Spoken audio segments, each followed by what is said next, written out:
Welcome to Sundays at Café Tabac, the podcast. Hi, I'm Wanda Acosta. Hi, I'm Karen Song. This podcast series is an extension of our film's mission to affirm and extol the courage, vision, strength, and joy in our LGBTQ community through the preservation and sharing of our personal stories and the collective histories we live through and change. In this episode, we are happy to have Andrea Smith here in the studio at Rockefeller Center. Andrea is an original patron of Sundays at Café Tabac and is also a participant in the upcoming documentary film based on those fabulous Sunday nights in New York City back in 1993. Originally from Washington, D.C., Andrea arrived in New York City as a model, working with some of the biggest names in fashion, and became a much sought-after muse. After the tragedies of 9/11, Andrea decided to change careers and became a canine specialist, recognized by the ASPCA of New York City for her fearless dedication and praised in Time magazine for her dog care system. Now, let's listen to Andrea's coming out story. Welcome, Andrea. It's great to have you in the studio. Yeah, thanks for coming in our new beautiful studio, or interim studio, while the original Newsstand studio is under construction. But this is great. Thank you. Also, this is our first in person in a while.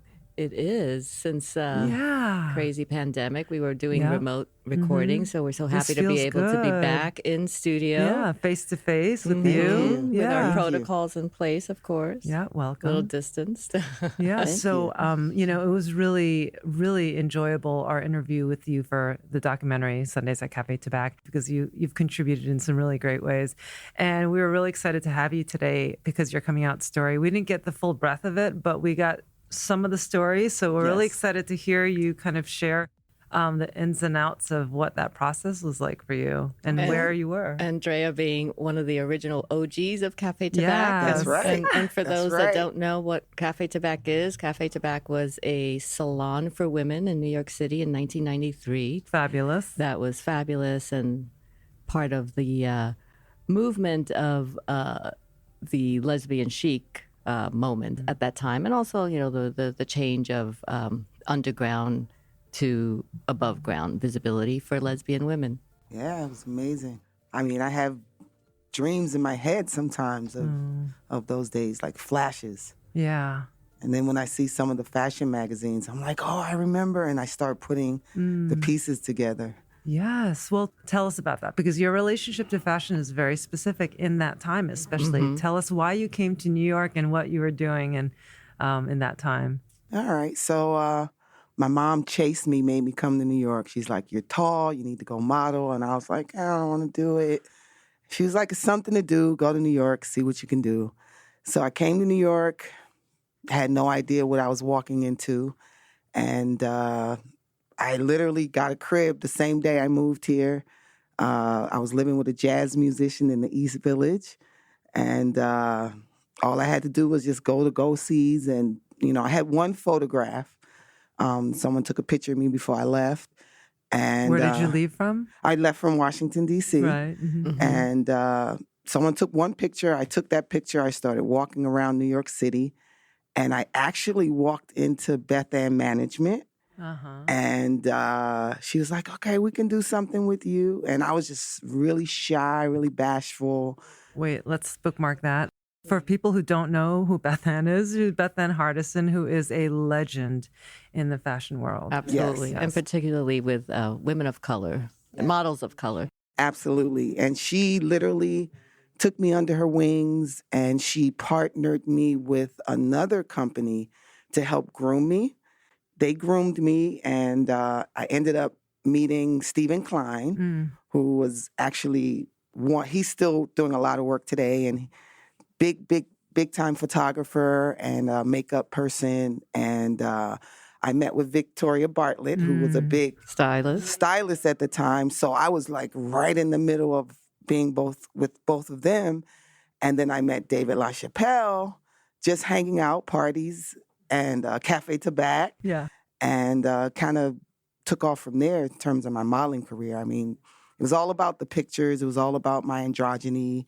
And whatever pictures they could get were the pictures we used. And it was really fun. Wow. And also, just so, because people who don't know you, but who also can't see you, you are very tall. You're Yes, beautiful. 6'1". Black woman. And in that time, I feel like it was a very special moment in terms of that visibility because of people like Bethan and then, like Naomi tearing up the runways. And there's a lot more kind of consciousness, which I think dipped after that time. And it feels like the fashion world really like just shifted. It did so shift. in this radical way, and it was like, wow, there was so much visibility up to that moment, like Beverly Johnson, like there's so many black models, and even and we're talking about Tyra the early Banks. 90s, late Early 80s, like 90s, so early many. 90s. Mm-hmm. I was right in the middle of it. I can Mm-hmm. remember going into studios and seeing Naomi Campbell running out of the studio, and I was like, oh God, I'm not going to get this one. I'm not going to book this gig. So it was a lot of that.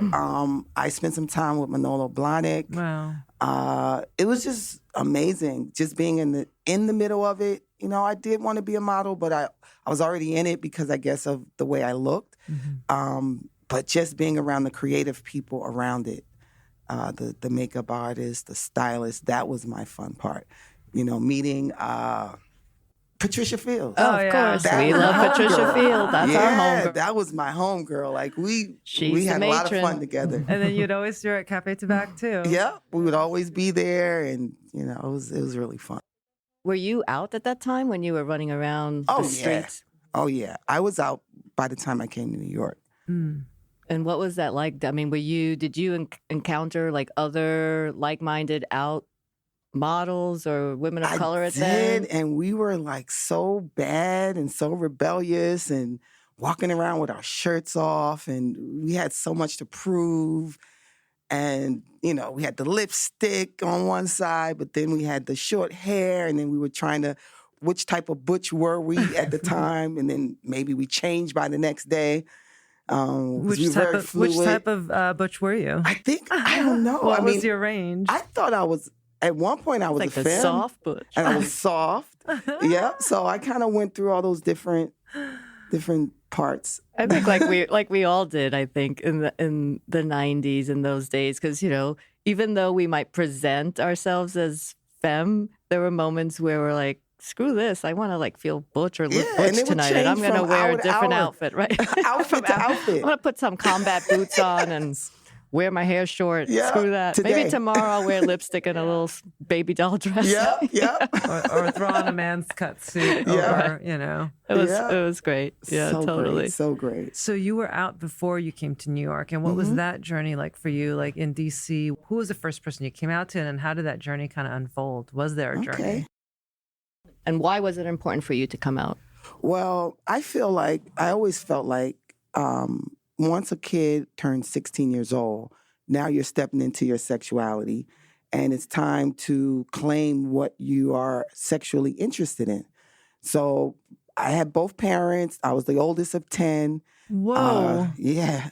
Growing up in D.C., literally 5 blocks away from Union Station. So right there in that little area, and very protected. Parents had my grandparents. So all I had to do was come out, really. Mm. And at the time, at 16, I mean, I was dating guys. I went to the prom, all that good stuff. But I remember having crushes in high school. And I also remember looking at pictures when I was like 10 of me holding my teacher's hands, the ladies' hands. And I'm like, you're 10 years old and all my pictures was with me holding some teacher's hands, some lady teacher's hands. So I started looking back. I said, okay. But still wasn't sure, you know. And then I remember this particular time, I was with my brothers and sisters, and we had a like a little camp going on outside.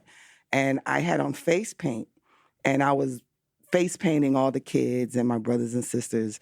And I saw this lady drive by. Now, when I say lady, meaning I might have been about 18, they might have been about 25. Uh-huh. And it was almost like we caught each other's eyes. And then I was like, well, no one's looking at me with this face paint. So I'm going to go back and just do what I'm doing. And then literally like a couple of days later, this lady walks into my house, into my yard. I'm sitting there with my mom, and she has on pumps, and she's looking amazing. And she comes up to my mom, walks past me, and she says, "I want to take your daughter out." I had no idea about any of this. Wow. Oh, you had no idea. How'd you About find any out? of it. Your I mom mean, told you? no, I was there when she said it, but I didn't even know I was gay. I didn't know anything. All I knew is this beautiful woman was asking my mom if she could take me out. And I was confused. Oh, she knew and you my were mom gay. was confused. Everybody was confused. Except for the lady. Except for the lady. So literally, I was like, well, are you paying for dinner? And she was like, yeah, I'll take you out to dinner. I was like, Ma, this could be fun. And she was like, This could be fun. okay. Oh, your mom said, okay, She the said, stranger "Okay, can all take you right." out to dinner. She said, you grown, do you? So Wow. ended up going out to dinner and came home, was still a little confused. And then she took me on another date. She took me to a Phyllis Hyman concert. Wow. And I was like, this is really fun. I like this dating lady. I like this dating lady. And I go to nice concerts and wow. Feel the spirit. Feeling oh the my spirit, God. feeling good, experiencing the city. So But in your head, you knew what this was about, yeah? Or what did you think she was just being nice to you? the way she was looking at me, I mean, I'm trying to look at it from that person. The way she was looking at me, and then the intimate conversations, I was like, this is interesting. This is cool. And then I remember going home, and she told me, she said, I'm attracted to you. I really like you. I want us to date. And I was like, oh, okay.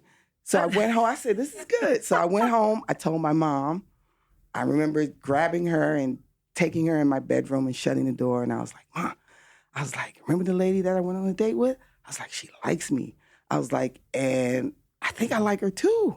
And I said, I think we're going to be hanging out. And she looked at me and she goes, all right, okay. I saw it coming. And then she was like, but I'm not playing this broken-hearted, don't be getting your heart broken and crying and running around up in here all sad and stuff. And I was like, oh, Ma, this is going really good. Next week, I was brokenhearted and sad. It sounds like your mom knows a little something about this. What does she know? It sounds like she knew a lot about this. Next week, brokenhearted and sad. So that was my coming out story. Wow. And then were you nervous to tell her when you took her into the room and closed the door? I wasn't really, because we had a pretty open relationship. And I was also about claiming who I was at 16. So that was my proclamation. Like, I'm 16, I'm ready to have sex. Let's move in this direction. So I was already claiming it. And I think that gave her a lot of confidence as well. But you were claiming it, you didn't verbally claim it to her, but you were claiming it in your physicality and then your actions and the way that you were engaging with people, the way you were dressing. Yep. Mm-hmm. So you had 9 other siblings that were checking you out too. Did they have any reaction? Well, they were so young, and they were so young, and I was so, like, just doing me. Like, one day I would have green hair, then one day I would shave my hair. So I was all over the place. And they just expected me to be all over the place. Yeah. So anything I said, it was like, ooh, okay, all right. She's this different. Is cool. She's different. She's different. She's different, yeah. She's cool. She's odd. She's different. And then the variety of the women I started dating was like, oh, yeah, she's cool. She's different, And I would just bring them home, hang out, have so much fun. And it was just part of growing up. And how did you find the other ladies later in D.C.? Just going to the clubs. Okay. Going to the clubs. Do you remember which clubs? Names? Tracks? Tracks. Yes, Tracks. But at Tracks, it was so all over the place back then. It was like everybody was kind of doing their own thing. So I didn't really connect. I mostly connected with drag queens at Tracks. Like, I was like, oh, wow, this is cool. Like, I didn't really connect with other gay women because I was so fascinated by everything else. Yeah, it was interesting. And then I probably had a girlfriend going to the club. So by that time, I was kind of, married. Married at 20. And did it feel different to you? Like, was there like a change between that 16-year-old that was trying to kind of feel herself and then now being 18, 19, 20 and kind of, okay, I'm dating, I told my mom, and I'm moving around in that world. Like, what did that feel like? Well, it's like the women gave me confidence. And being around and having like these really beautiful women attracted to me, that was my confidence. And I don't know if other people go through that same thing, but I was like, well, if she likes me, and then she likes me, and she's a model, and then she likes me, I was like, I must be the shit. So literally, that's how I gained a lot of my confidence, you know, and then my mom wasn't bothering me or anything, so I was just running around. I had so much confidence and so much in my head by the time I came to New York, I was ready to run. Wow. I was ready. Like, I was just like, okay, what can I get into? God. What's going on? And you did. I ran into Café Tabac. Mm-hmm. So by the time I got to you guys, I was a wild animal. I mean, literally, I remember times us jumping on the tables. I remember Wanda coming by and going, okay, guys. And then as soon as she walk away, we're back on the table. I remember lots of stories, this thing. One that I won't mention on here. The place was primed for you. And I think that's really interesting. I feel like there's a generational thing too, that confidence that people were kind of growing into where it was like, yeah, they were just coming into their own and they brought that. And that's why Café Tabac was so exciting because there were so many women in there who had that built-in confidence that were already like, yeah, this is who I am. What? You know? And so I think that just elevated the room. And for those of us who weren't quite there yet, it inspired that. And those who were there already, it just further affirmed that, like, we're the like a wolf pack. Yeah. It was a wolf pack in there. It was amazing. Oh, my God. And then the fashion. I mean, that's what I remember a lot of. Yeah. Is the fashion, the in-betweens, the fashion. It always felt like that fashion was, and that's what we were kind of uncovering in the film and, you know, dissecting, that the fashion is just also further extension of that confidence and that boldness of being like, I am here, like here I am, and I'm celebrating, and and the boldness that you need, that expression of that channels through fashion, like. True.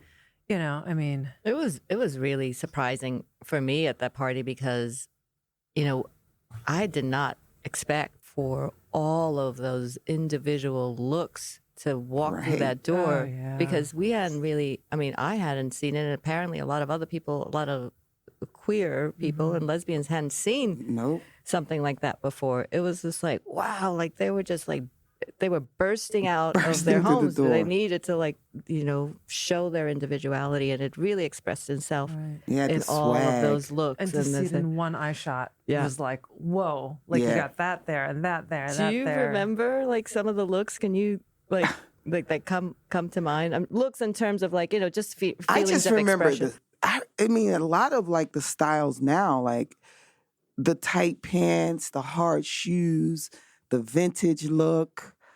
You had the club kids running around.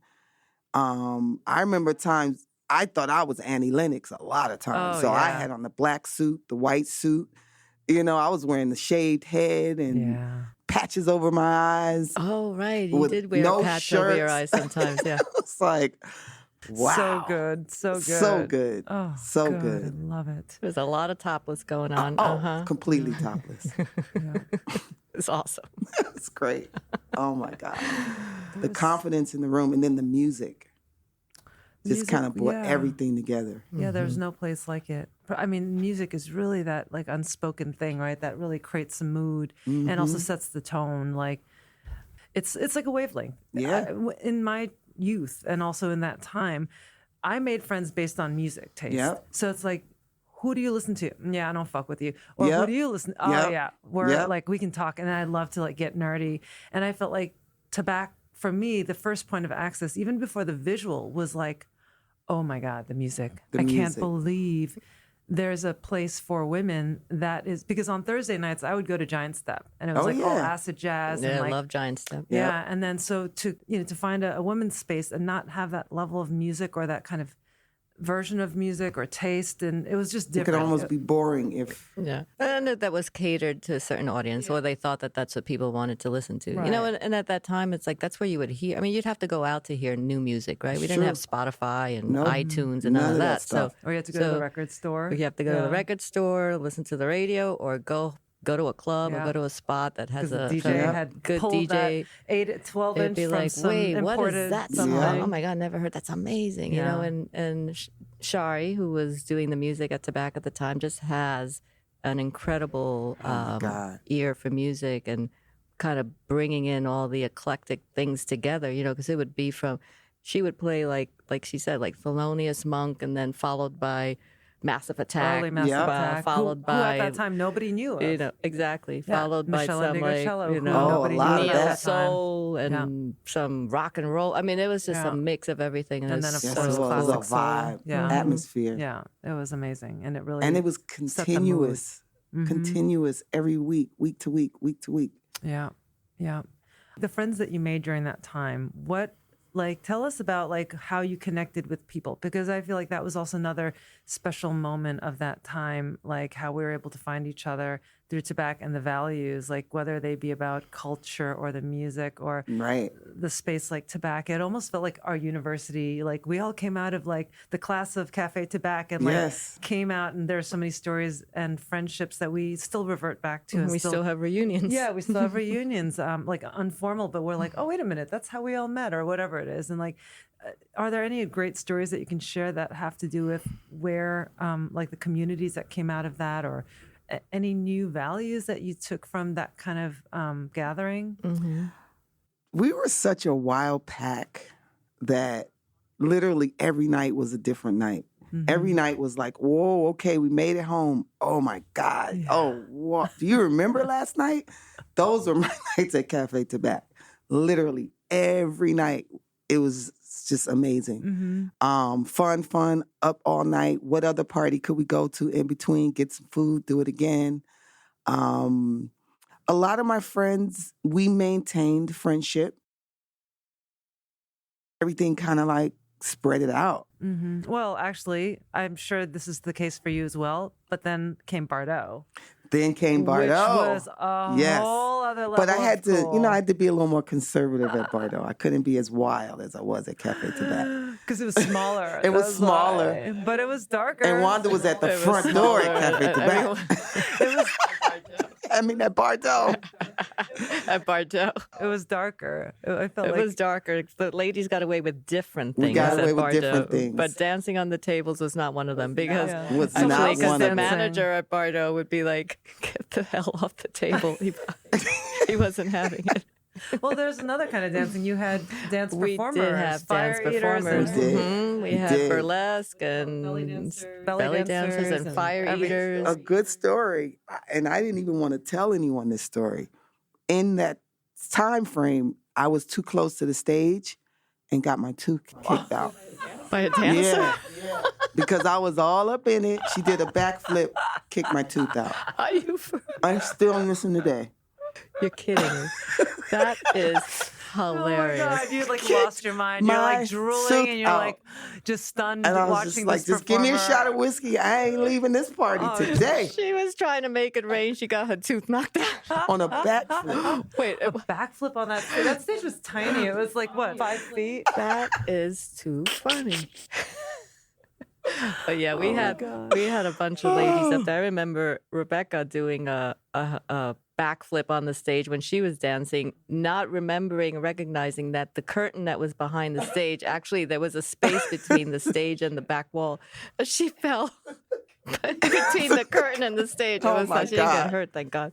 But she was an acrobat. I mean, for our listeners, we were talking about Rebecca at that time, Field, and now Weinberg. Plenty of fun times with her, getting into so much trouble. Yeah, I mean, her so and much trouble. Pat coming into any space was always like, because they came in as a vision, you know?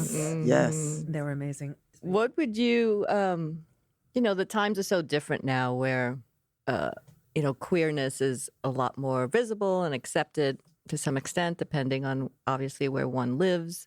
And if you had something to say to young people today about your experience, or what advice could you give to someone that is hesitant about perhaps coming out? Got it. Good one. I say, number one, make sure you have a good community of people around you. And that's just in life, you know, whether it be parents or people that, you know, are close to you, siblings, whatever it may be, a neighbor. Just make sure you have that support system, which I did. The other thing is be you, do you, be big. A lot of times, because I'm 6'1", it's easy for me to be big. So I can walk into a room and I'm trying to be small, but I'm big. So I think it's just, and it was just a natural thing for me. So it made people notice me, even when I didn't want to be noticed. But I just think it's good to just be yourself. Be yourself, be honest with yourself. Because if you're not honest with yourself, no one is going to know how to address you or how to handle you. You have to be able to say, this is who I am, and that's it. And then let people kind of deal with it as they do. And move from there. Just conviction. Right. You have to claim that space. You have to claim that space.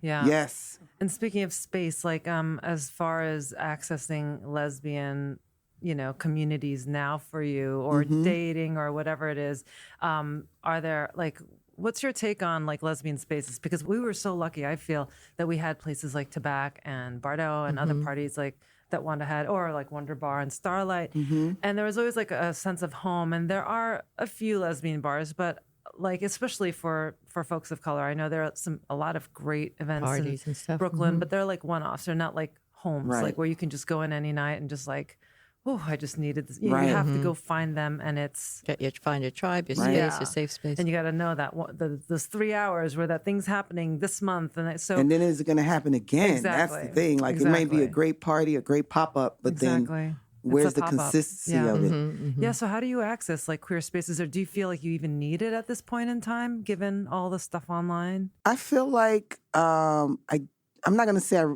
don't need it, because I'm always still looking for it. But I'm more of an outdoors person now. So a lot of my queer spaces are like P-Town, Reese Beach. Yes. You know, just being in environments. I love house parties. So those are kind of my social spaces now.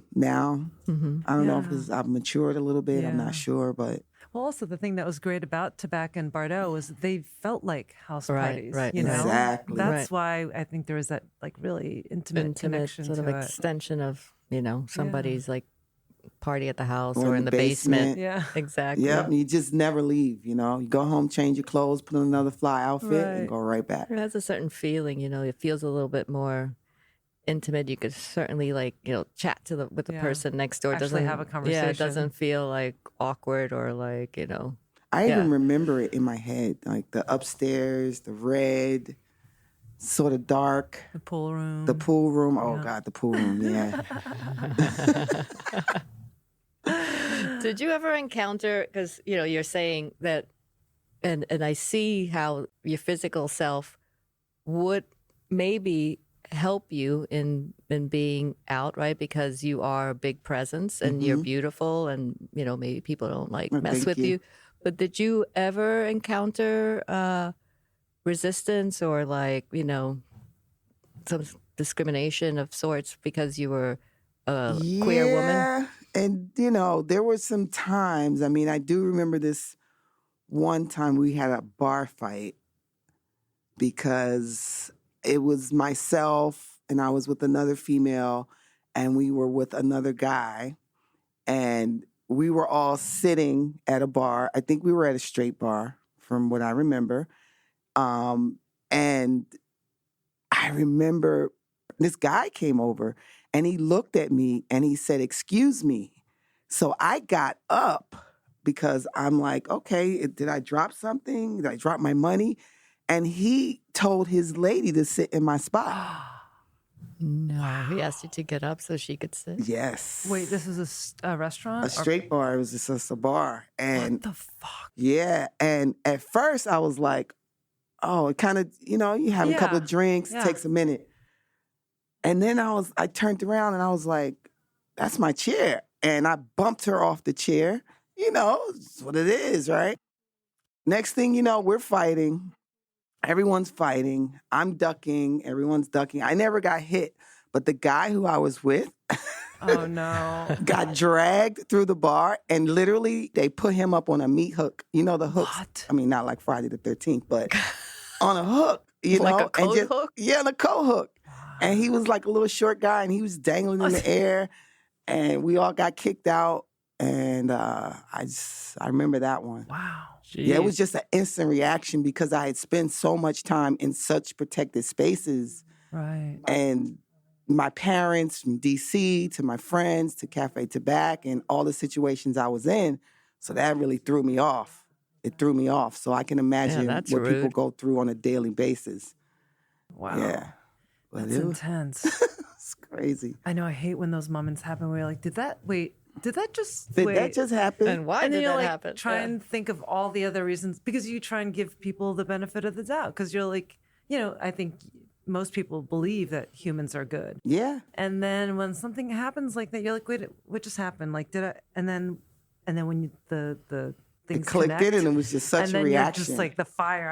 I know how I start to feel like I feel like the cartoon where like, like wait, hold up. the red comes up the skin and it's just like, I was like, before I knew it, we were just swinging, everyone's swinging, drinks That's flying. my stool. Yeah.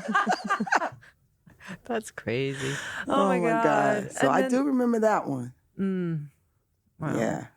So segueing to outdoor spaces, I think that's also another space that it's really interesting to see a movement also in terms of Particularly now after the pandemic. Yeah, pandemic, but also like a reclaiming of outdoor spaces from Black communities and also queer people, and because they're like everything else in America or in the world, there's colonial structures or racist structures in place. So it's kind of great to see, especially like somewhere at Reese, to see that as part of the landscape. Yep. And then just the outdoor thing, maybe we can also now touch upon what you are doing now, which is you're a dog trainer, which of course, what gay doesn't love their pet? And That's right. That's right. That's right. You must have a lot of business there. I do. I mean, everyone loves their pets, but I feel like the queers, we love our cats and dogs. And what got you into that business? Yeah.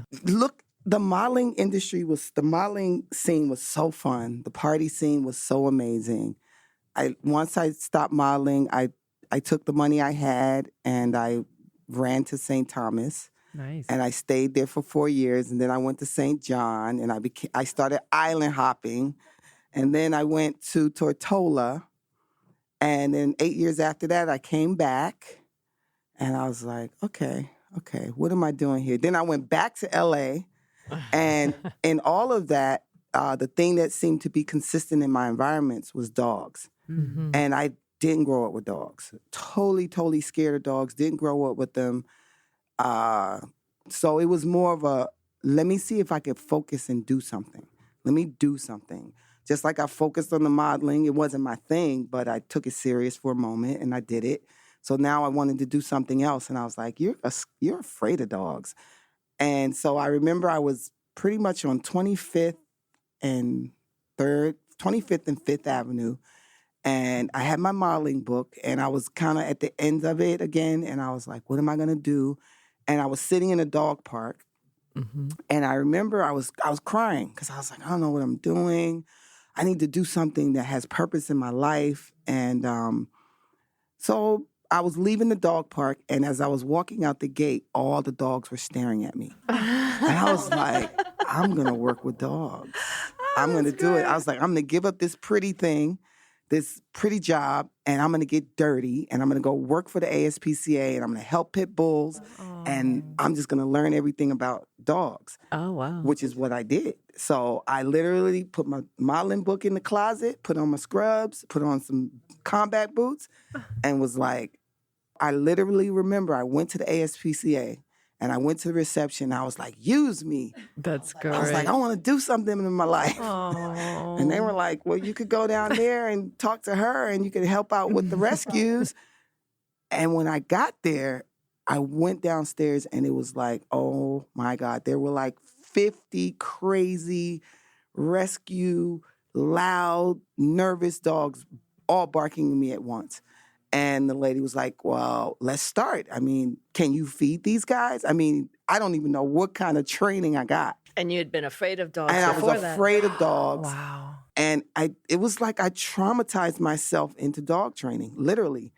And after I made it through working with the ASPCA, 9/11 came about. Mm-hmm. And they were like, well, you look like a hard worker. You want to go down there and work with the dogs 9/11 and help with the search and rescue dogs? And I was like, yeah, gives me purpose, right?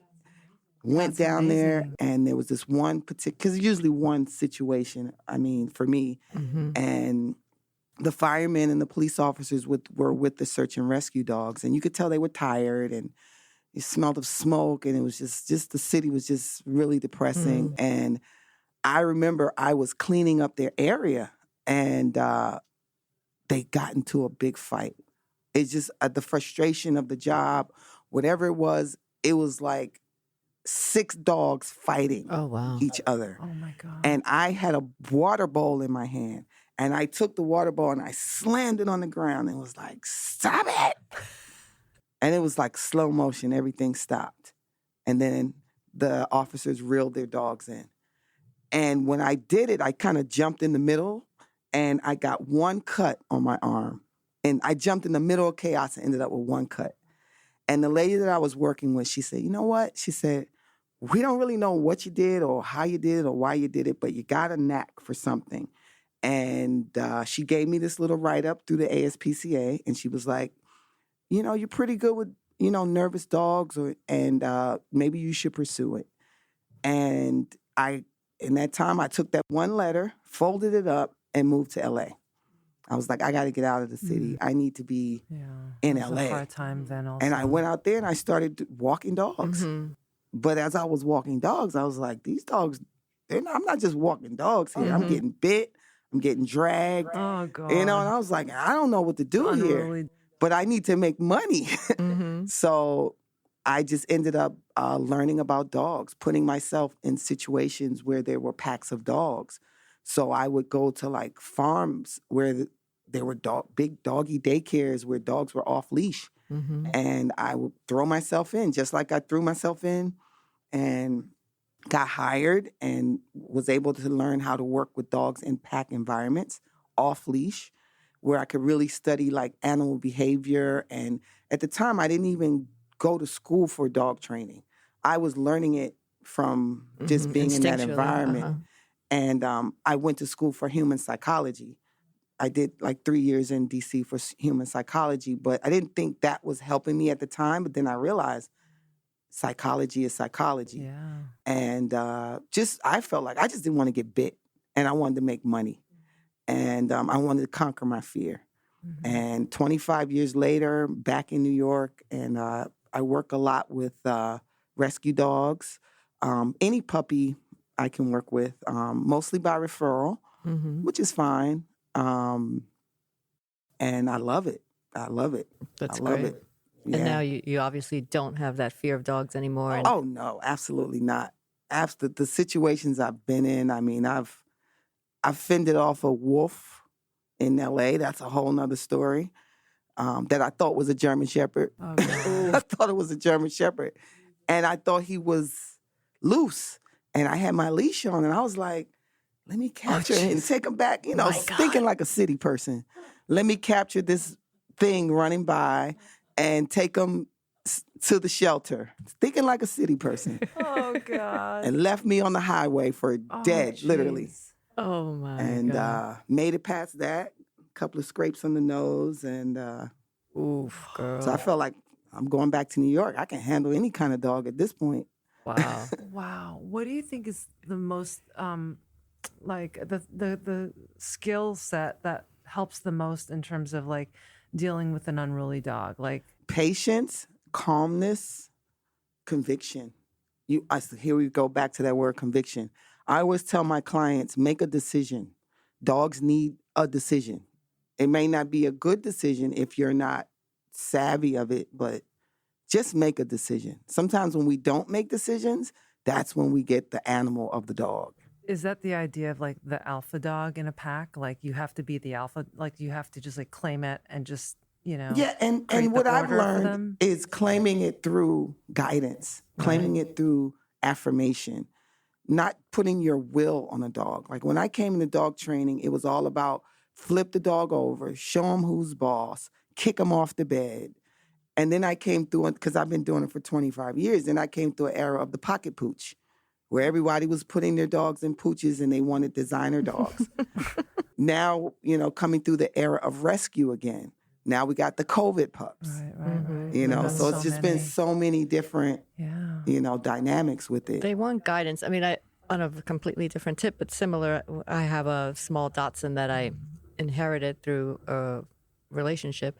When I first met that dog, he was unruly, didn't listen. He would do whatever the hell he wanted to do. He was like almost like nervous, even wouldn't really like sit next to you. And he's a completely different dog today. Yeah. And and not to credit myself, but I think a little bit, because he needed just some consistent direction. That's right. It was a little bit too all over the place and scattered. That's and right. People were busy, and the owners were busy and really maybe didn't have enough time to really set him in place. And he's a different dog. He listens, he sits, so if he sees an iguana, he doesn't listen at that's all. the animal in him, the dog. They got to be a dog. But he's loving, he's a sweet boy. Yeah, it's great. It's very different. Yeah, I always tell my clients too, we brought dogs into our environments. We went into the caves. We lured them out. Over the years, we ate them. I mean, with so many different, we use them for fur. We use them for protection. We've used them for a service dog. We use them for emotional support, to smell cancer. I mean, there's so many things that they have done for us. The most we can do is at least help them learn how to be in our environment that we drag them into. Exactly. So I usually try to go into my philosophy like that, and it helps me out with results and my expectations of how to work with certain dogs, because you don't know where these dogs come from. The rescues don't really know where they come from. Right. Yeah. So we just deal with what we have. Right. Well, if any of our listeners out there need some help with their dog training, we'll make sure to give your information so they can reach out. Yeah. There's not a better time than now. I feel like I remember I think everyone got a pet during COVID. There are a lot of people. It was a gold rush, right? And so a lot of the places where they have rescued animals literally emptied out. Yep. Breeders emptied out, everything.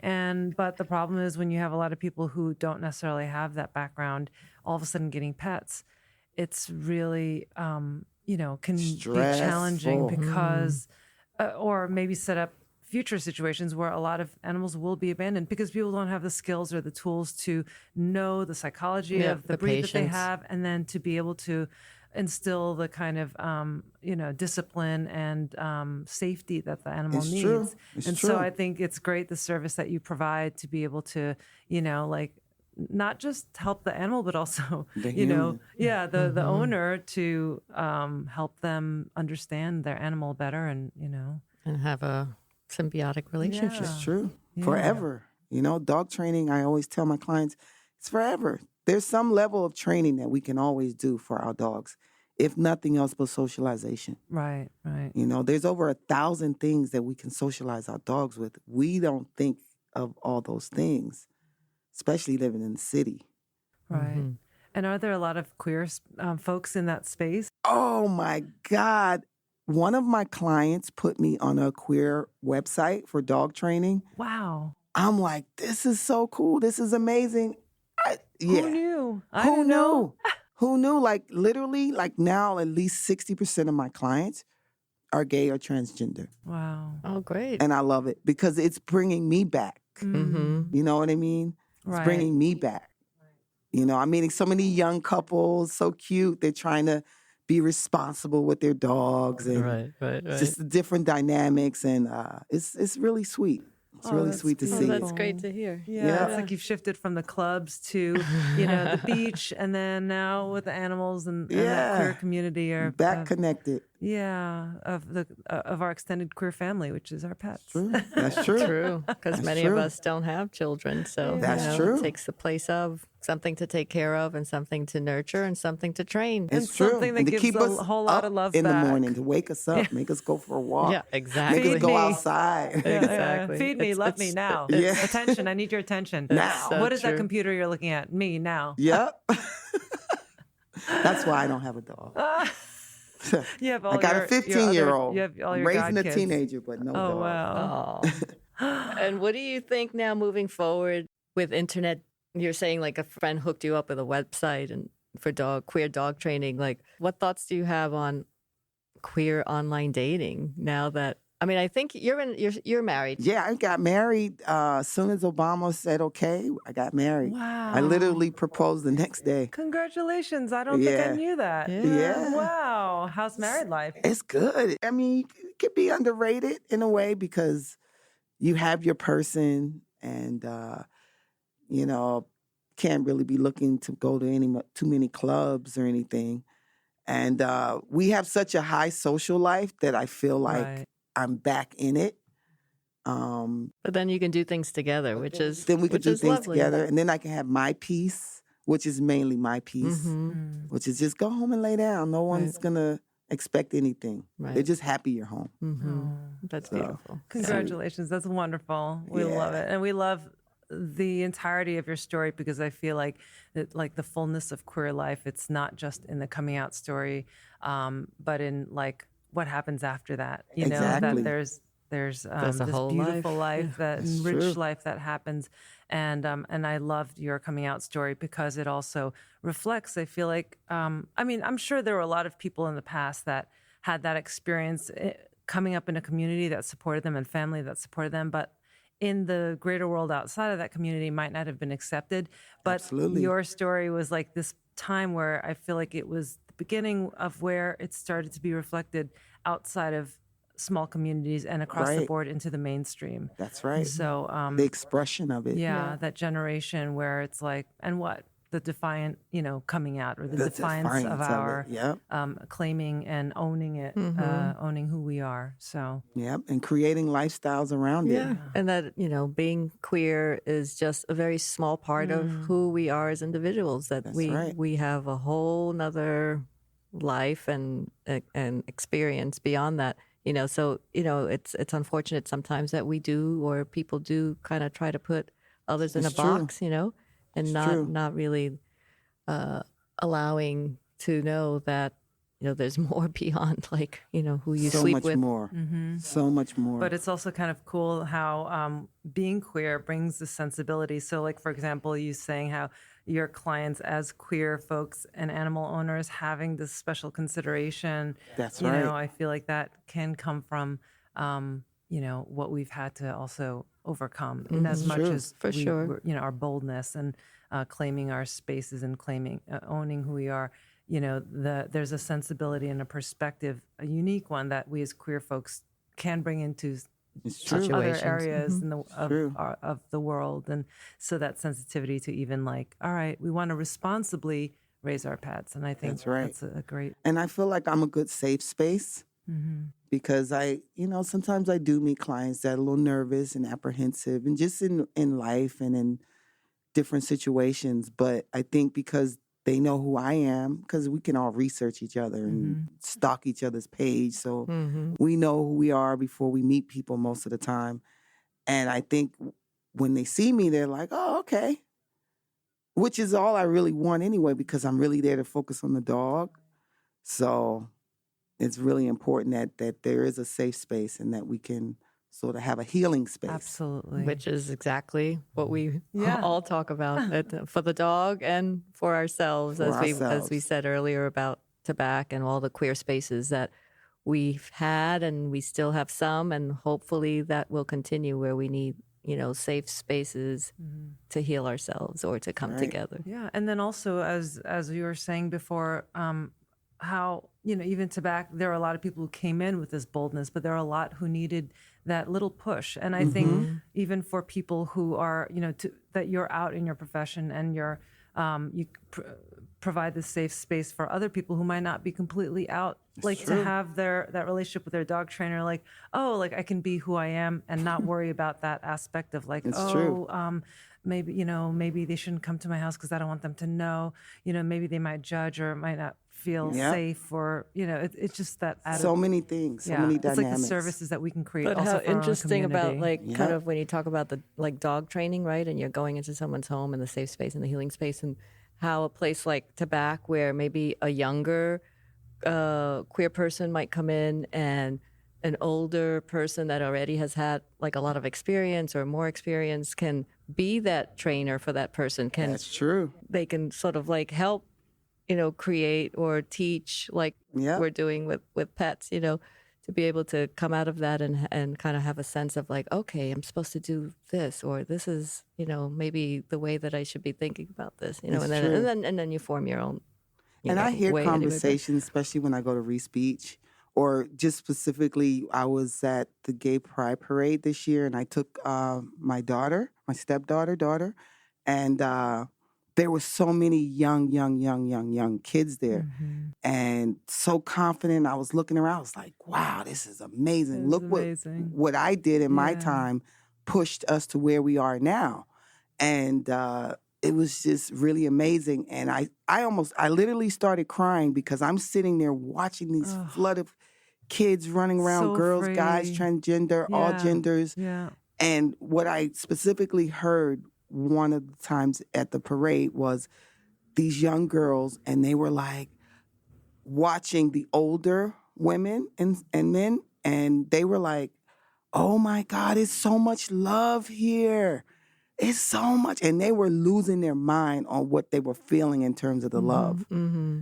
And I don't know if I felt that so much because we were still crossing into claiming the space, but the space has been claimed. Yeah. And it was nice to see it. Let me tell you, the first time I went to the Pride Parade as a out person, I probably would have had some tearing up. Because it just feels so oh my God. Because it does feel like love. Takes over. Everybody's there. They're all kind of, you can all relate to each other. Everyone's happy and celebrating, and you see a lot of love and people hugging and kissing and smiling, and it just feels. There's a power that happens in that. Yeah. Even the sad faces in between were just had something to lift them up. Mm-hmm. You know what I mean? Because you see sad faces, but even homeless people within the parade are like, I'm having a good time today. You know what I mean? And it's nice. We lifted the city up. It's nice. One Sunday a year, we definitely put it out there, and it's infectious. It's you go to outside of this year, you go to Pride, and this is a point of contention for many as well, but because of the mainstreaming of it, but you see so many people outside of our community there to celebrate because it's infectious, and it's about this freedom of spirit, and celebrating that and claiming who you are is so important. And so I do think that is something, a gift that we also, and just for humanity. Yeah. We need it for every cause that we're fighting for. Mm-hmm. We need our gay cause to keep pushing because it supports all the other causes. Of those causes. Yeah. Absolutely. And always has. There's an the more history I see about the gay movement, it just really supported every other movement as well. And informs all of the movements that are happening and coming up. And I'm still learning. Yeah. Of course. I think there were probably 3 or 4 lesbian, gay, straight, bisexual when I was coming up. Now there's so many more, and I'm learning. Mm-hmm. And that's important for me too. Yeah. The expansion also of even this whole idea of gender fluidity and the non-binary and all these other modes of expressions that are so beyond what we knew. We were just pushing against this other structure. And so because of our work and our presence and our being, it's expanded that. And now it's as humans, we are limitless. And it's let's just keep going. This is exciting. Let's go and figure out like expand who we are. That's right. And maybe we won't have to have labels anymore. Any of these problems, you know, especially when it comes to the violence and any of that stuff, which I just can't even think about, you know, but it's important that we help the kids be more of who they are. Yeah. Even labels we haven't even come up with. Exactly. To even have to have no labels. Maybe no just labels humans would be great. Yeah. Just humans, you know? That would be the goal. Yeah, yeah. On that note. Well, thank you so much. Oh, thank you, guys. It's been so great to have you here. Thank you for listening. And if you'd like to learn more about Andrea Smith's dog training, visit her website at draysdogworld.com. For more, subscribe to Sundays at Café Tabac, the podcast. You can also learn more about us and our film at cafetabacfilm.com and at Café Tabac Film on social media. Please share your thoughts with us on our social media, and if you have a coming out story you'd like to share for a possible feature here, reach out to us. Thanks for listening.